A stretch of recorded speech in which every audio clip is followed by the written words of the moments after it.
Another one that's out in theaters and honestly might be coming home very soon because I think it's Focus Features and they do pretty quick flips. And you're going to need it because this is confusing in maybe the best way possible. Kinds of Kindness is the newest Yorgos movie because this man is making a movie after movie after movie. They said he's filming his next one already, starting production.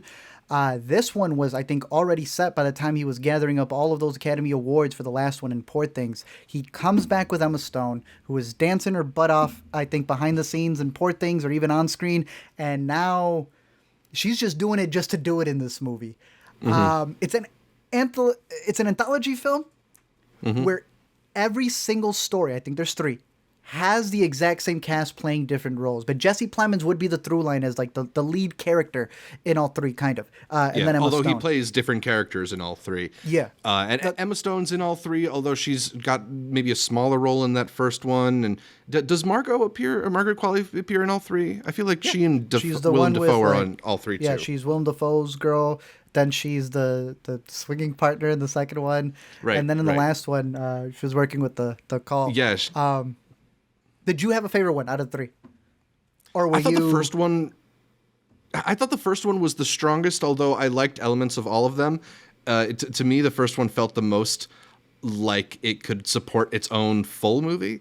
And part of that is because, like, I really, really love that Jesse Plemons' performance in it. He's great in all aspects of this movie. And this movie is a great showcase for him, too, showing different sides of himself because he gets to play kind of the more, like, nebbish, nervous character that we've seen him do in some roles. And he gets to play kind of the more, like, tough, unfeeling guy that you might be more familiar with roles like Civil War later in the movie.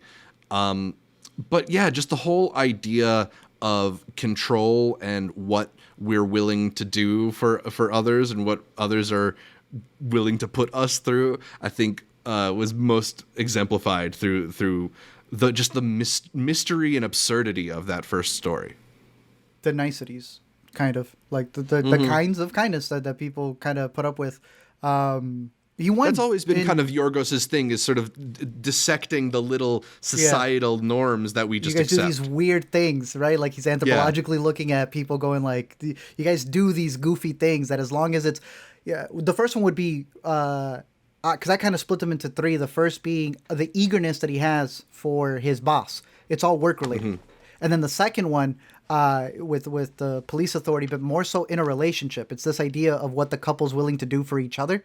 And then the third one was this very religious cult-like aspect to it. And I thought that was like a good framework for what he's doing for all 3 of them. I will say it is a very weird movie. So if Poor Things, which Zach called very mainstream, and I agree with him on that, that would be a Yorgos to start with. Not this one. But I would recommend it. I think I liked it a bit more than you did.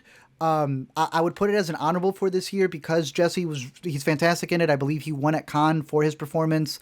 I think Emma Stone is really good in it as well. And I would have loved to see some more praise and stuff for her. I know she's coming off of the Oscar win as well.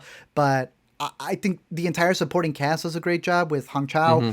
You had mentioned Margaret Qualley. What's his name? Our boy. Willem Dafoe? Willem Dafoe's outfits were probably the slickest in this movie as well. Dude, that shorty shorts, the high socks and everything. But they're able to build this world that I felt, as weird as it is, and Yorgos is really good at being weird, it's those little intricate moments of following someone who's willing to do whatever act is bestowed upon them just to be able to please somebody else. When watching the movie, though, I don't know if you ever have an A24 crowd that doesn't realize they sound like an MCU crowd. We had a bunch of boys laughing at stuff that they didn't find funny, but one person in the group thought it was funny, so it was like ripple laughs, kind of like someone catches an MCU Easter egg, so the rest of them are laughing.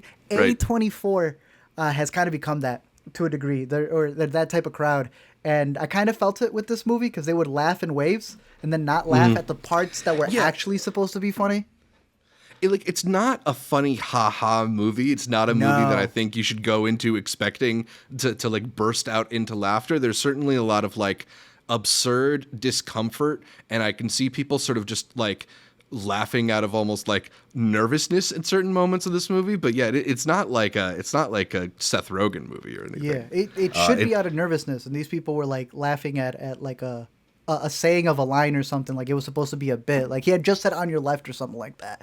I think that there's a lot in there that is worth rewatching if you're up for it, because it is 164 minutes. It's reaching the 3-hour mark, especially when you catch it in theaters with all the trailers. But I think the performances are top notch. I like seeing the variations of the actors playing different roles. I think that also adds a lot through the anthological part of it. So I personally would recommend it, but it's going to be a difficult recommend for everybody out there. If you are a Yorgos fan, go to the theater. If you're not a Yorgos fan, wait for streaming.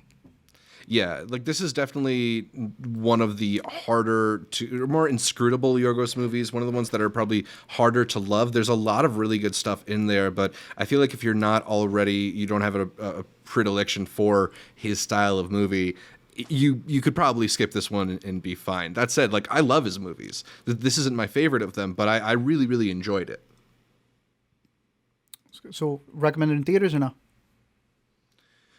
Yeah, I mean, the other thing is like, I think this style of movie, which is a little bit more reserved, and the characters are handling things internally, and you kind of got to sit in that discomfort. I feel like you don't necessarily get the full experience if it's really easy to pause and go to the bathroom.